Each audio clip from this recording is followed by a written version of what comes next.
जी गोविंद जी, आज सबसे पहले तो मैं मेरे सिरसा परिवार को गुरु पूर्व की मैं बहुत बहुत बधाई देता हूँ। उस बधाइयों के साथ साथ सिरसा में एक बार फिर श्री प्रदीप मिश्रा जी 17 फरवरी से लेकर 24 फरवरी तक सिरसा में अपने मुखारबिंद से शिव पुराण कथा करेंगे।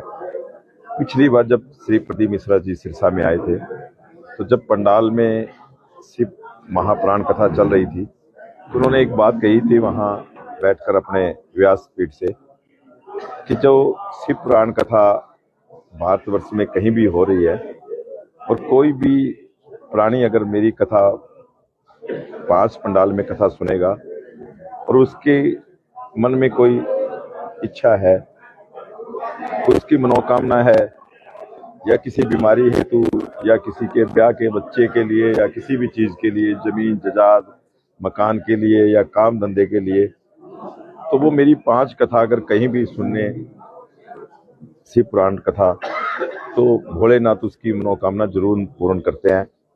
उस बात को पकड़ते हुए भाई गोपाल कांडा ने एक बात रखी कि मेरा जो सिरसा का परिवार है उसके कुछ लोग तो जा सकते हैं लेकिन पूरा सिरसा वासी तो नहीं जा सकते कि कहीं जाकर कथा सुने। तो मेरे परिवार के लिए आप श्री बाबा तारा कुटिया के इस पंडाल के अंदर ही आपका 5 कथा यहीं करें और सबको आशीर्वाद दें कि उनकी इच्छाएं यहीं भोलेनाथ पूरी करे। तो उसी कड़ी के अंदर ये दूसरी कथा श्री बाबा तारा कुटिया के पंडाल में होगी।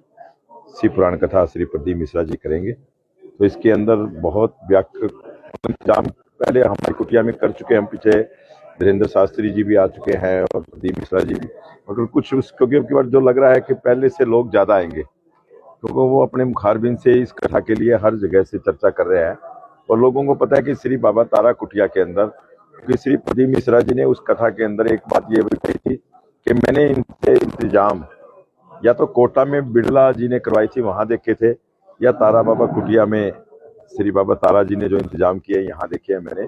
आज तक ऐसे इंतजाम नहीं हुए। तो उस सुविधा को देखते हुए पीछे वाली कथा में जो भीड़ हुई थी उससे डबल भीड़ होने का अनुमान है। तो हमने सारी तैयारियां पूर्ण लगभग चल रही है हमारी और जो कर रहे हैं हमारे सेवक लगे हुए हैं। उसी के लिए आज हमने एक मीटिंग भी बुलाई है, अलग अलग ड्यूटियां लगाई है। तो जो कमियां हैं कुछ वो पूरी कर ली जाएगी और ये कथा और वहाँ जो पहले से कथा हुई थी उससे बड़ी कथा होगी। कौन सी तारीख से ये? 17 फरवरी से लेकर 24 फरवरी तक। समय क्या रहेगा? समय वही 2 से 5 बजे तक का। और अगर बात करें आयोजकों की, जो लोग आएंगे वहाँ देखने के लिए, उनके ठहरने का? देखिए यहाँ पीछे भी हमने इंतजाम किए थे, 25 से 30 हजार लोग यहाँ कुटिया में रुके थे। अब की बार हमें लग रहे हैं भी लोग ज्यादा आएंगे तो हमने 50,000 आदमियों को रहने का यहाँ पर इंतजाम किया है और हमने ज्यादा टेंट सुविधाएं बढ़ाई है यहाँ पर और लैट्रिन बाथरूम और ज्यादा शुरू कर रखे हैं बनाने कि वो सुविधा देंगे। 50,000 आदमी यहाँ अगर रहना चाहते हैं तो रह सकते हैं। सुरक्षा का हमने प्रशासन को तो इंटीमेट कर दिया है, उसको दोबारा भी किया जाएगा और प्रशासन पूरी तरह से वो है और प्रशासन पूरी मदद करता है। पिछली बार भी की और अब की बार भी करेगा। प्रशासन अपने पूरी तरीके से है। पिछली बार भी पास के लिए नहीं, हमारा कोई ऐसा सिस्टम नहीं है पास का।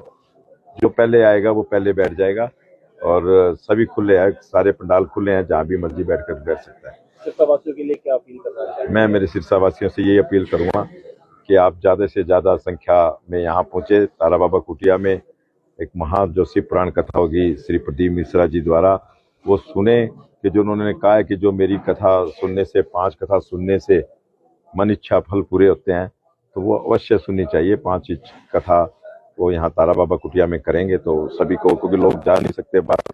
मैं मेरे सिरसावासियों से यही करूँगा कि ज़्यादा से ज़्यादा संख्या में यहाँ आए और अतिथि देवो भव, जो अतिथि यहाँ आए हम उनकी भी सेवा करें सभी सिरसावासी। वहाँ तो वैसे 14 जनवरी से 26 फरवरी तक महाकुंभ लग रहा है, ये भी महाकुंभ से कम नहीं है, ये भी एक कुंभ है सिरसा वालों के लिए। बहुत भीड़ होगी यहाँ। इसी के साथ साथ सभी को जय श्री बाबा तारा जी की।